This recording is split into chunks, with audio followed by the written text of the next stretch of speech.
Tonight, Everest the Experience begins as Disney's Imagineer Joe Rohde brings an ancient legend and modern thrill ride to life. And Survivor man Les Stroud shows how to conquer the mountain. Everest the Experience begins right now with Journey to Sacred Lands.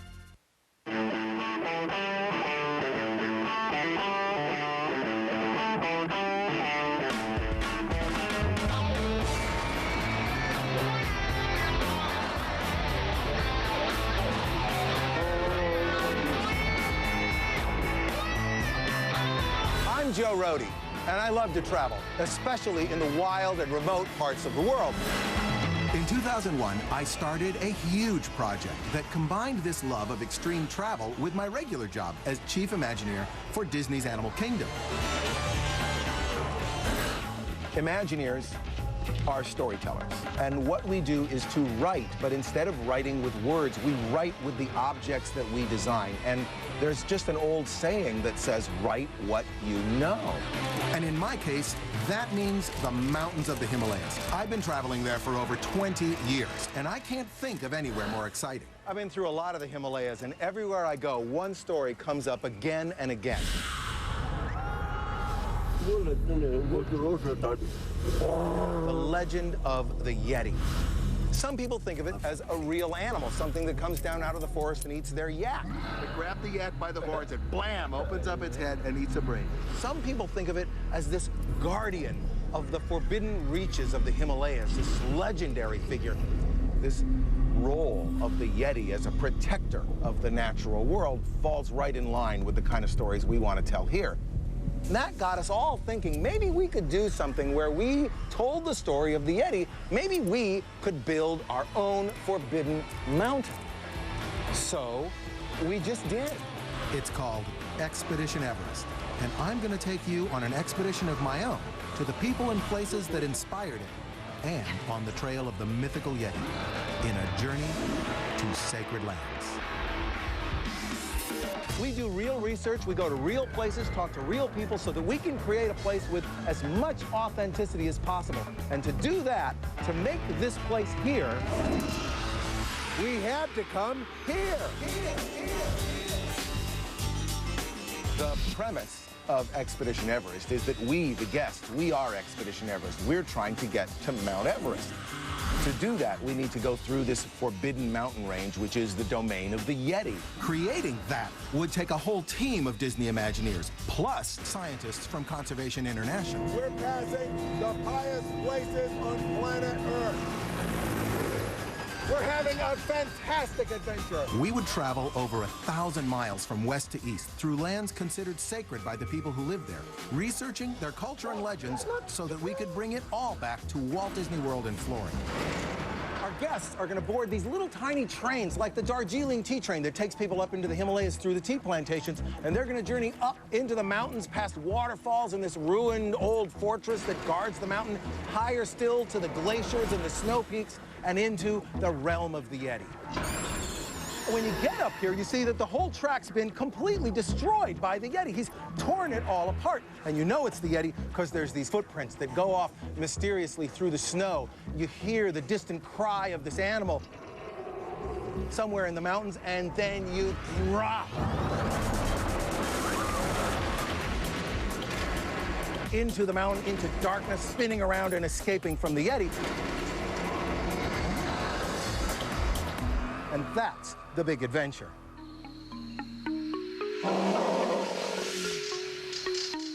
Disney's Animal Kingdom, of course, has live animals all over the place. And those live animals set a level of realism that everything else has to measure up to. This little baby was born right here at Animal Kingdom.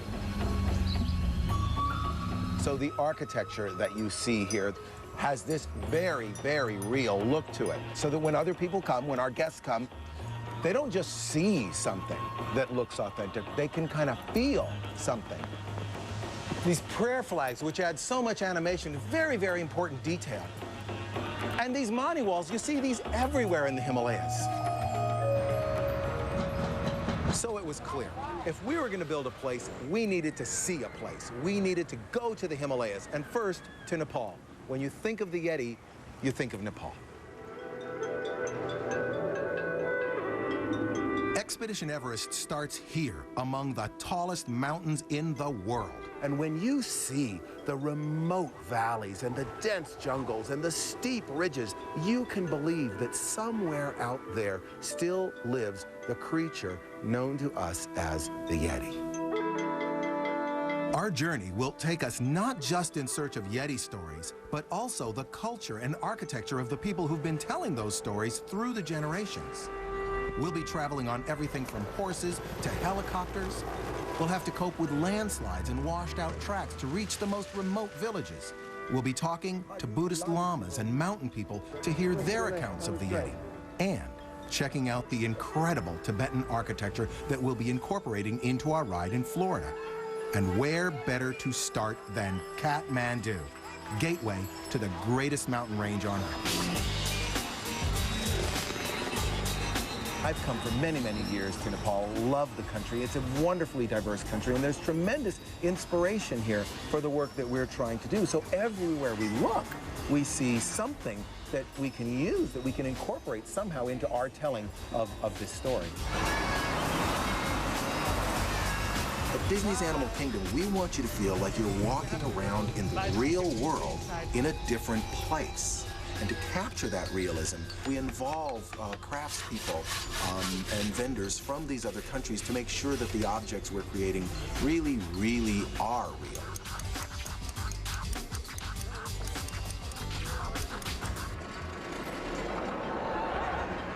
I mean, just look at this detail, all carved in this old traditional style. There's no way we could have done this except to go to the masters that have been doing this for over 1,000 years. And look at this. This is amazing. This Yeti bronze that was cast for us by the bronze casters in Kathmandu. And there's hundreds of things like this somewhere around Expedition Everest, things that are the product of a real cultural collaboration to bring the world of the Himalayas to life.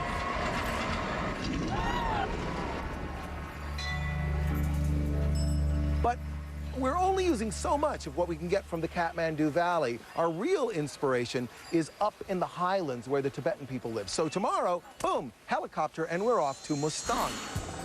In Kathmandu, I felt a bit like a tourist, but now I'm starting to feel more like a traveler as I fly off with my fellow Imagineers to Mustang on the edge of the Tibetan Plateau.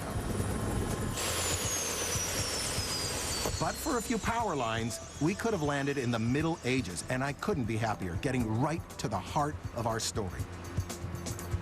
Anybody can go buy some roller coaster and stick some fake rocks around it and call it, you know, amazing adventure of the Himalayas.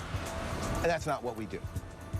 As storytellers, we aim to construct a rich, rich story that has many layers. And to do that, I felt I needed to take the other Imagineers to very specific places to absorb the feeling of what it means to be in the Himalayas. We're going to be riding on little ponies from village to village to village, photographing details that we're going to incorporate into our village that we're building at Expedition Everest. It's always good to absorb things more slowly, to take the time to let them soak in. You don't see these details the first time sometimes. You got to look again, and then you see, oh, that's what that is. Oh, that's how they do that. It's all about the insights we just couldn't have gotten from a book. And we were talking with a monk about how the paint is applied to these big, massive earth buildings that they put up. Big ladles.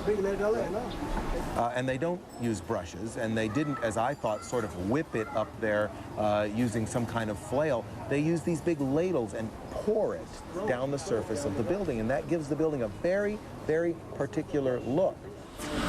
We copied the actual techniques of application of the paint so that this building here at Disney's Animal Kingdom could seem to be part of that same Tibetan world. You'd never know, unless you spoke to the guy, how this happened so that you could ever hope to copy it. Okay, we're coming to the gate. We're going to dismount here and walk. This is the old gateway chart that used to be the entrance into the village of Kathmandu. And in my mind, it was the inspiration for the Yeti mural, the ruined inside of the Dzong, when we rise up through the train on the way to the mountain.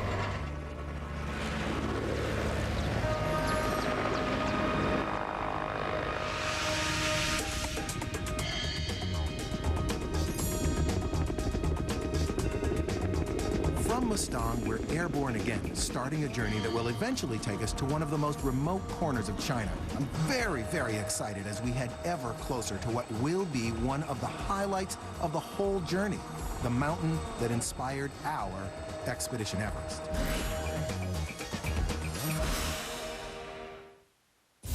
And now, here's an Everest Insight with Survivorman Les Stroud. There are a couple of misconceptions about Everest. One is that there are only a few routes to the top, and the teams keep moving forward up the mountain until they reach the summit. In fact, there are 15 recognized routes. Which one you take depends on weather and the experience of your team.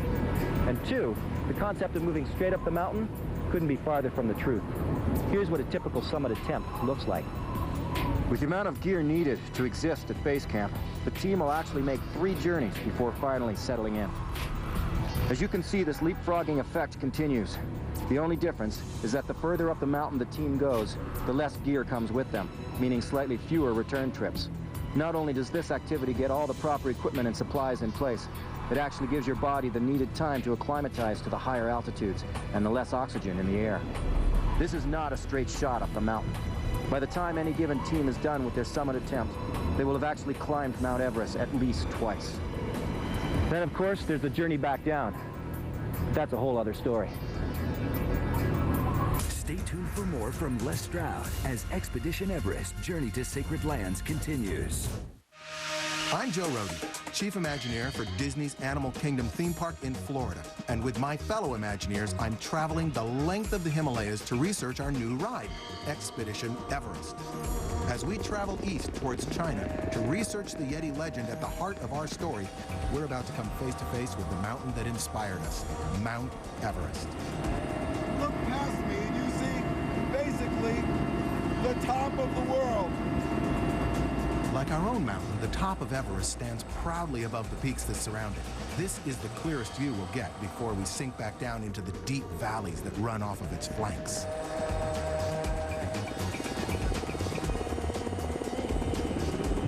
Like Kathmandu for its craftsmen and Mustang for its architecture, we've chosen this place, the Khumbu Valley, for a specific reason. Before I leave Nepal, there's one place I need to visit. Tengboche Monastery here in the Khumbu, the heartland of the Sherpas, the people from whom we received the legend of the Yeti. Tengboche Monastery stands in the shadow of Mount Everest at the center of a landscape rich in myth and legend. Behind me is the sacred peak Nepal. It's never been climbed, never will be climbed. It's part of this idea of these sacred lands, these forbidden places, that is the story we're trying to capture for Expedition Everest. And we couldn't hope to explore these hidden reaches of the Himalayas without the help of the Sherpas. Even though we'll be climbing over 13,000 feet, they carry these enormous loads effortlessly. So this guy is carrying our kitchen on his back. Let's see how heavy this is. We'll see whether I can lift it. Ow! Ow! Ow! Oh my God! Ow! Ow! Wait a minute. Okay. Ready? Ready? Ow! Good job. Ow! Wait, no, I got it. I got it. Wow!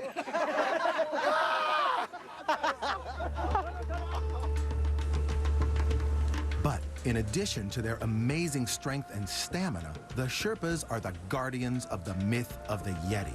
And this is where we can start our research. Tell me one of these Yeti stories that you know from a long time ago. Almost at once, I realized that what we call the Yeti is, in fact, a blend of several different creatures known to the Sherpas. Just like that, exactly like that. Okay, so the Chuti is the one that grabbed the yak by the horns and blam, opens up its head and eats a brain. Chuti. We call that Yeti, because we don't have all these words. No. Yeti has very long foot. Long foot, like a... Like this kind of footprint? This is like a balu. That's like a balu footprint. That's interesting. The Yeti head is very pointy. Right. Long claws, right? Long hair on the top. Arms, stands up like a man. The Yeti has been part of Sherpa folklore for generations, and I hoped that these people would be able to give me the whole picture. Except that we're making up the nose and the mouth because no Sherpa people know what the Yeti's nose and But if they can't, I need to find people who can. The word Sherpa, Sharpa, means people of the East, far, far to the east.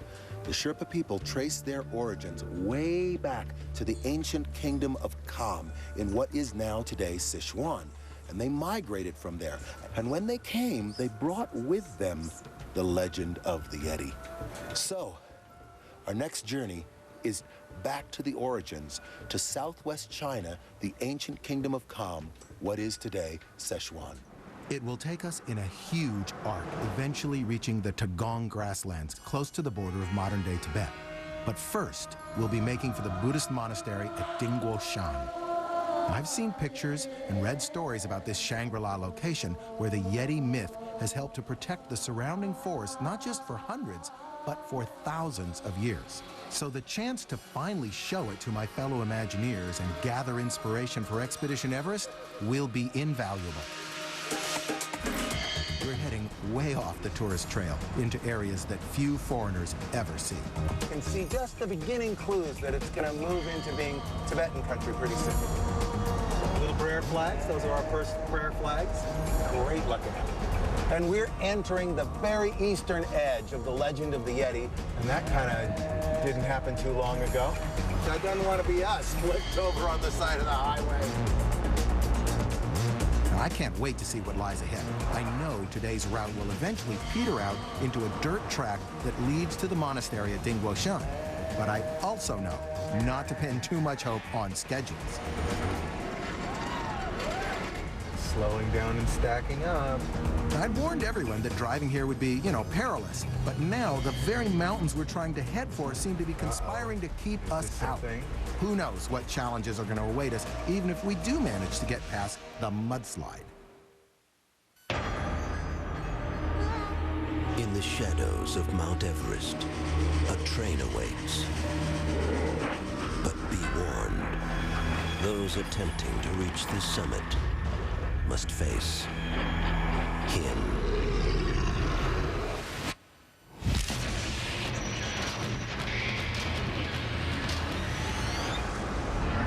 Expedition Everest, a chilling new ride, only at Disney's Animal Kingdom Park. Our journey to gather inspiration for Expedition Everest has ground to a halt with a mudslide in one of the most far-flung corners of China. 1 hour ago, there was a landslide up the road here, large enough to block all the traffic. So there's cars backed up for at least a kilometer, and we're hiking up to see it because it's going to tell us whether we're going to make it where we're going today or not. Let's tuck through here and take a look. This is a real wake-up call as we head to a remote monastery high in the mountains in search of Yeti legends.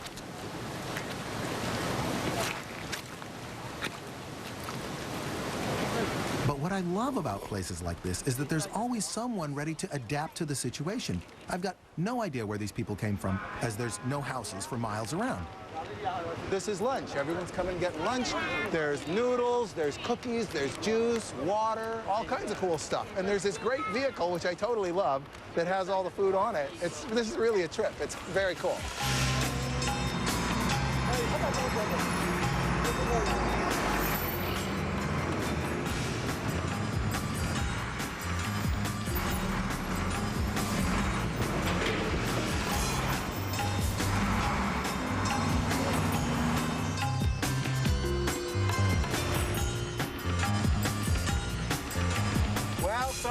A couple hours, but we're on the road. Here we go. With luck on our side, we could still make Dingguo Shan by nightfall.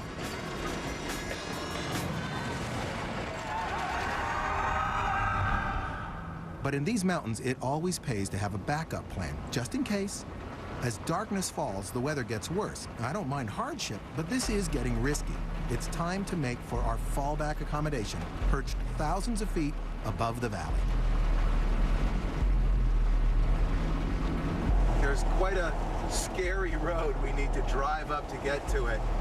Slow, man, slow. It's more than 2,000 feet. And if you landed from a fall like this, you wouldn't be writing home to talk about it. It's disappointing not to reach the monastery at Dingguoshan, but if we pressed on, we really could have been stranded. And I wouldn't have missed the village of Jeju for the world. We finally got here.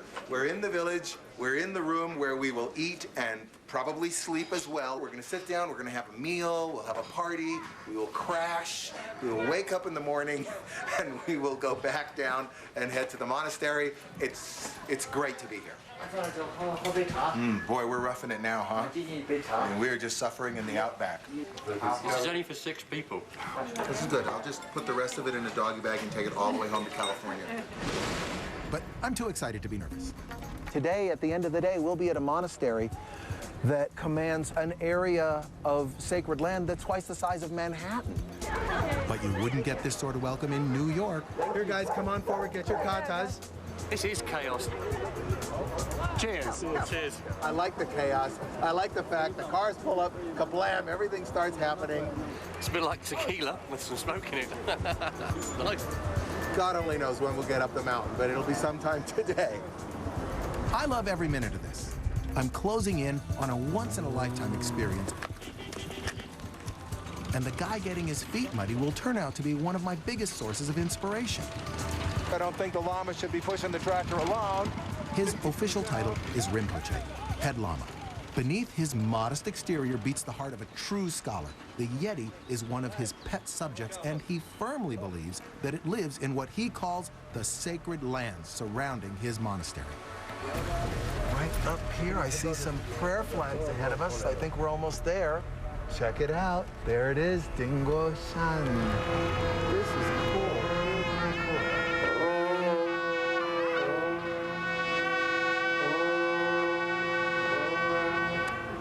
Hello, hello.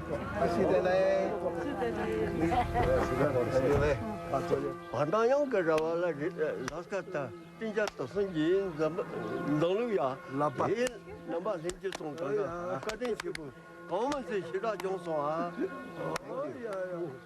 They're very happy to see you here today. I'm happy to be here. It's wonderful. I'm very happy to be here. Oh, yeah. 他说他也很高兴来这个地方。 Despite the language barrier, it's pretty clear that the dozen or so monks of Dingguoshan are happy to see us. Ah, it's so green now. Few Westerners have ever reached here, so for the Rinpoche, it's a rare chance to show off his monastery to outsiders. Until recently, it lay in ruins, but he proudly tells me how he personally helped to rebuild it and how he was recently enthroned here as a living Buddha, the 39th reincarnation of an enlightened person who lived 1,500 years ago. There's been a holy place on this site for over 2,500 years. This ceremony celebrates the myths and legends passed down through generations of lamas to today's living Buddha. And I can feel the force of that tradition as I get my personal tour. My journey from Mustang in the far west becomes just a memory as I start to fall into time with monastery life. But the monks all know that my interest in the Yeti has brought me here from the other side of the world, and they can't wait to tell me their stories.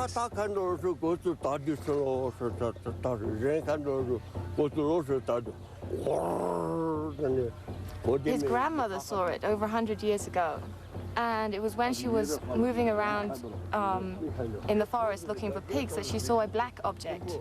And she noticed that this black object suddenly became very large, incredibly large. It was terrifying. And she saw also that his hair grew in different ways, so that from the waist above, it grew upwards, and from the waist below, it grew downwards. And she knew that this was the Yeti.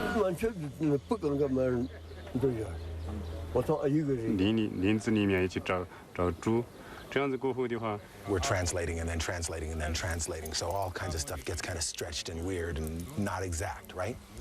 But Clearly, we're getting the impression of the blending together of the legendary Yeti, the god of the mountain, and the real Yeti, the animal that runs around in the forest and might, you know, attack you or eat you. So it's interesting, because I can just pick out little bits here and there before it all goes through the system. And now we are among those people to whom those stories are being told, and that's pretty special. My plan is to gather as many different interpretations as possible, then blend them together. I'm hoping the younger monks will play a part in the process, helping to fill in the gaps left by the Sherpas near Mount Everest. What's his hands look like? Show me his hands, his arms. Got the pointy head, and you're showing like that. This is interesting. We're all drawing Yetis, right? And there's many different kinds of Yetis, but they all have that pointy head, which I think is really interesting. Check it out, huh? Yeti #1 by the Rinpoche.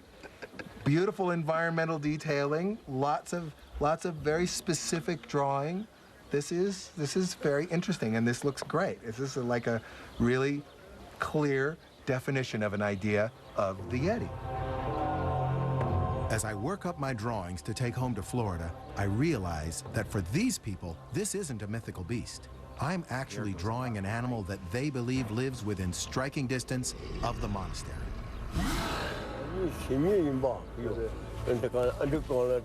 All day long, every conversation we have, people keep pointing up there over the top of the hill and down into the Valley of the Yeti. That's where we're going tomorrow, and you will be coming with us. Now, here's another Everest Insight with Survivorman Les Stroud. If you're getting hungry, you're getting used to life at high altitude. That's a good sign. Even simple existence up here can speed up metabolism so much that well-fed climbers can lose 10 to 20 pounds. See, your body is in a constant state of stress. When it kicks into self-preservation mode, it begins to feed on its own muscle and fat. You don't even feel hungry until you begin to adjust. There's no magic formula to nutritional success. The name of the game is eat what you like. Instant soups, toaster pastries. Just eat what tastes good to get the job done. Believe me, you'll need the energy. Another huge problem is dehydration. The moisture is literally sucked out of your body in the thin, cold, dry air. You've got to constantly sip water to stay healthy and even hold off altitude headaches. Some climbers will even take Ziploc bags and fill them up with snow, put them in their sleeping bag at night. In the morning, they wake up with water for either drinking or food preparation. Getting some food into you, any food, and keeping hydrated, that's what'll get you to the top. Stay tuned for more from Les Stroud as Expedition Everest Journey to Sacred Lands continues.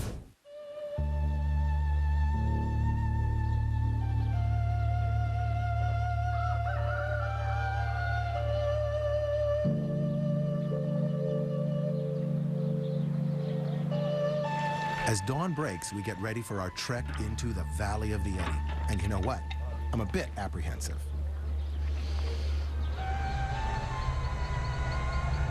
The area is fiercely protected by the monastery, so I need to get the Rinpoche's blessing.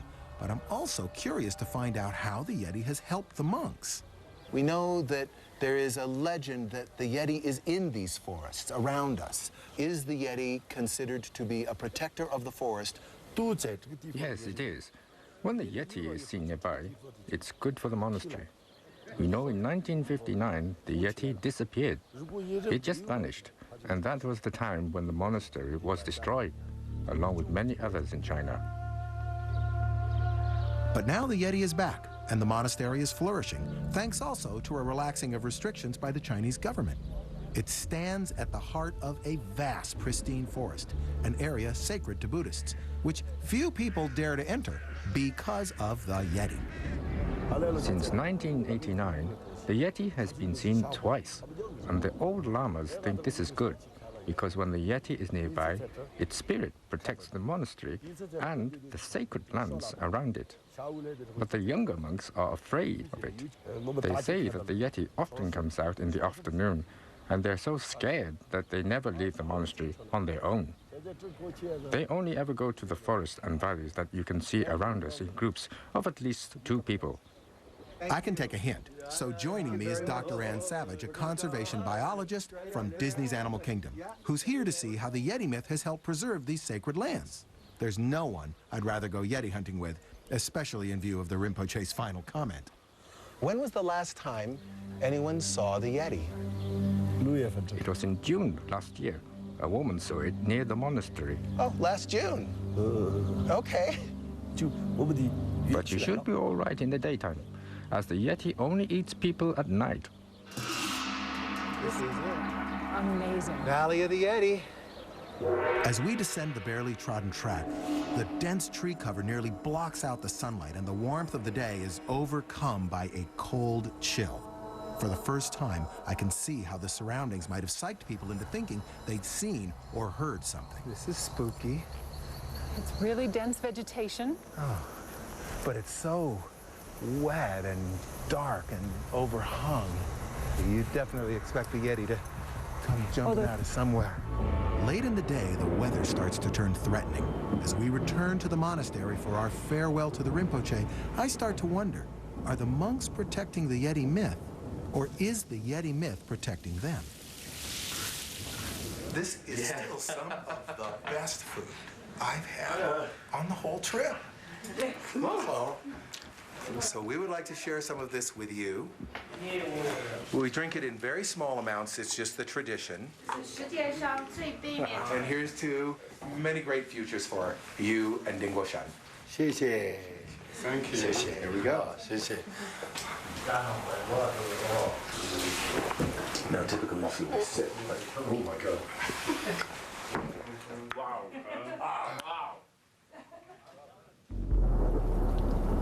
Overnight, our plans are thrown into chaos again. There's another downpour. The river has swollen beyond recognition, and the jeeps that brought us here can't get back up the hill. The only way out is to drive more or less straight down the river. We've already seen landslides and crashes, but this will be the wildest journey yet.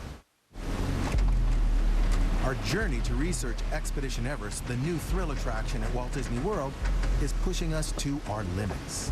Late monsoon rain has flooded our route, but our Chinese hosts have a plan that might just work. We're all packed into tractors, making our way down. It's raining, roads are flooded out. We're just having to kind of go through the water. We're right at the water line. If this water was any higher, we'd be driving through it.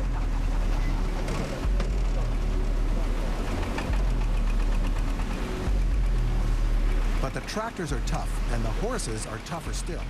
We're on our way to our next adventure. Where we are now, mountains, forests, mist, rock, rivers everywhere. Where we're going next, the Tagun grasslands is up on the high Tibetan plateau. Yak nomads on the grasslands. It's gonna look like Mongolia, rolling grass hills, big monasteries.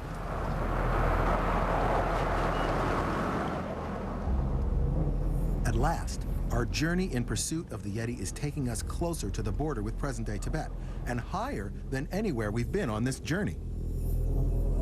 To get to some of these remote places, you've got to go over these high passes that go up really high. The cars have problems. There's ice. Sometimes there's snow at this time of year. There's no other way in or out, so you've got to do it. So we're just going to gird our loins and see what we get. But Tagong's protected by a 14,000-foot pass, and there's snow in the air. We got to get over the top of this pass before it freezes over. At any pass, there's always a big cluster of prayer flags like this, because it's an important piece of the feeling of being in the Himalayas. When you come to these important moments, to a pass, to a change, there's always a monument like this. Here in Florida, it's very different. It's warm, it's not freezing cold, it's flat, it's not really high. We've built a mountain and put you on top of it. We've used all the stuff that we've learned, the chortens, the prayer flag. We'll be pushing mist through this valley to create the impression that you are 15, 17,000 feet up on one of these Himalayan passes, and your big adventure is just about to begin. That's it, Tibetan country. That's where we're going. Here in China's Wild West, the people live much as they have for centuries. I'm fascinated by their clothing and their jewelry. I like those earrings. What do you think? And it turns out they're fascinated by mine, too. You think it's heavy? It's not so bad. This place, Tagong, where we are now, is like another world. And everywhere I look, there are details that I know we can capture and we can use, so people really feel when they come to Expedition Everest like they've stepped out of their own world and right into the Himalayas. And specifically, the Himalayas of sacred myths.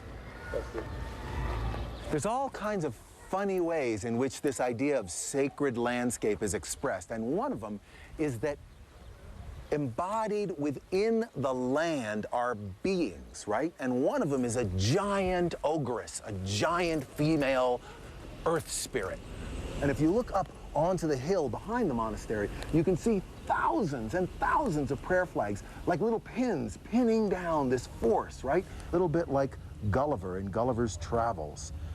And the land around us rolls and swells very much like you could believe it was a body just beneath the surface, surging up. It's a very powerful place here. Now, Tagong is the easternmost point. It's the elbow of this giant ogress. I'm over 1,000 miles from Mount Everest, where I heard my first Yeti stories. But if the Sherpas did originate here and take their legends with them, I can expect to hear some of the same stories from the Rinpoche. The Yeti is excellent at imitating the actions of men, so people use this to protect themselves against troublesome Yetis. They get wooden knives and bowls of water. First they'll drink the water, then they stab at one another with the wooden knife and fall about pretending to be dead. Then at night they put out bowls and knives for the Yeti, but the bowls are full of alcohol and the knives are made of steel. So you can guess what happens when the Yetis start to imitate what they saw during the day. This is so exciting. The Sherpas in Tengboche told me exactly the same story. What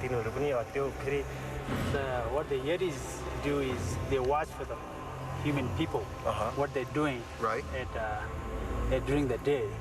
The Yeti, they're doing same thing like what the people do. You know, here we are, we're in the ancient kingdom of Kham in Sichuan in the eastern Himalayas. You know, it's got to be 1,000 miles to the far end of Nepal. It's a long way, right? And all through there, you find these reports. With this exciting discovery, I feel my Yeti research is almost at an end. But before I leave China, there's one final piece of evidence to collect. One of the inspirations for our design of our Yeti is a creature called the golden monkey that lives throughout the eastern Himalayas. So next, we're going to the Chinling Mountains, which are northeast of here. I'm really excited about this. It's going to be great.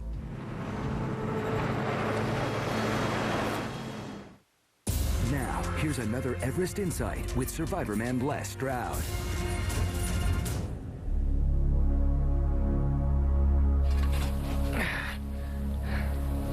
One of the biggest threats to success on Everest is an avalanche. Icefall from higher up the mountain is the typical trigger.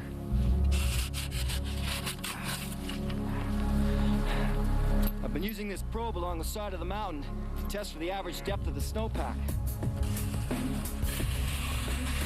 What I'm doing right now is simply digging a test pit. I'm looking for an upside-down snowpack, a heavy layer on top of a weak, thick, fluffy layer. And just like any structure, if the foundation is weak, it's only a matter of time until it collapses. Yeah, see that? That top layer? That's called the fist layer. No resistance at all to my fist. Right away, though, I get resistance, so I switch to 4 fingers. Test it with 4 fingers, goes in. Resistance already, switch to 1 finger. Walking down the layers, 1 finger goes in easily, and I'm getting resistance here. Basically, I'm just looking for layers, weak layers, strong layers. In this case, everything looks pretty uniform with the fluffy stuff on top. So I think this is going to be a safe area for travel. This has been an Everest Insight. We now return to Expedition Everest, Journey to Sacred Lands. I'm Joe Rohde from Walt Disney Imagineering, and I'm trekking through the Himalayas in search of the story behind that amazing and elusive creature, the Yeti. This lush valley is where the Himalayas start to peter out and our journey ends. After 3 months of traveling, my colleague Ann Savage and I will join Conservation International researchers for a face-to-face encounter with the Yeti's living, breathing little brother. We're hiking up to the Chinling Mountains. We're gonna go up to their research site where they observe these golden monkeys. What does that sign say, Joe? It says, "Keep quiet," in Chinese. It's a good thing we're speaking English. That's right. This is the only place in the world where you can get this close to golden monkeys. But don't be fooled, these are still wild animals.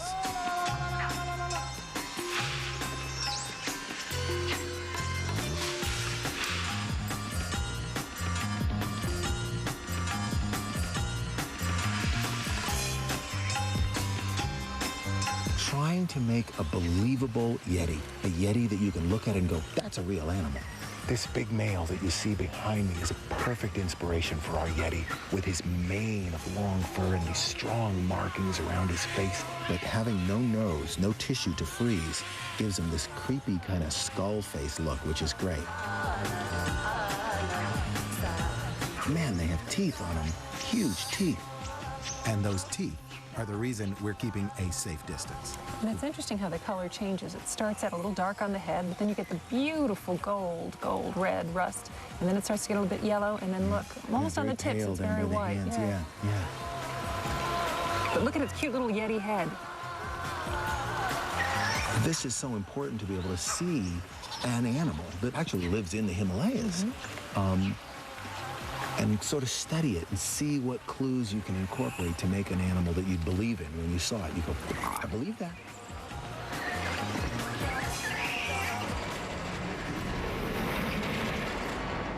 Well, the golden monkeys brought 4 years of research to a close, and we've brought it all back here, this amazing experience, amazing adventure to bring to life Expedition Everest.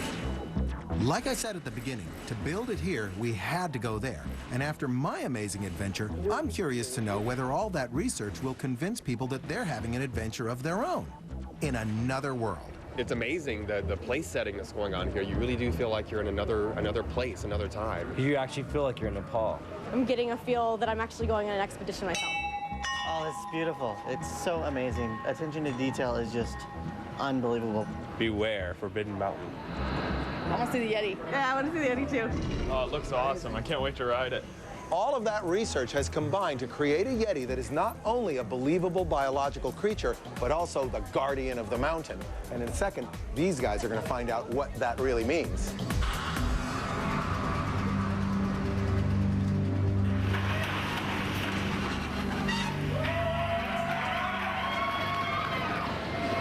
Once on board, secure all gear in the cargo bag in front of you. For your safety, remain seated with your hands, arms, feet, and legs inside. Whoa, back in, here we go!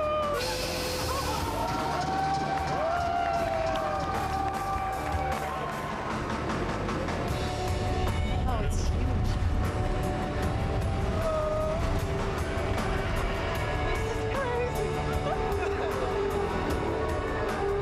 It is about adventure, and adventure has a feeling to it. It's a feeling that you've gotten somewhere where no one's watching out for you. You're on your own.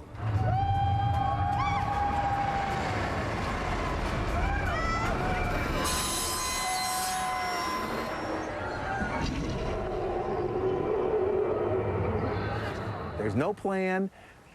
Things just happen.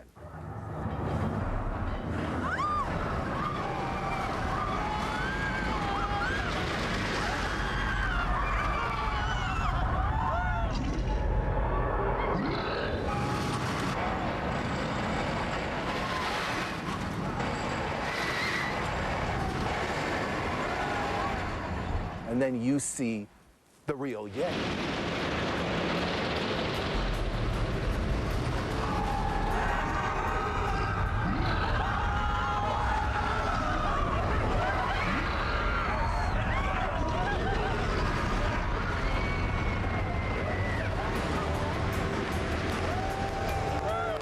anybody can go buy some roller coaster and stick some fake rocks around it and call it, you know, amazing adventure of the Himalayas. And that's not what we do.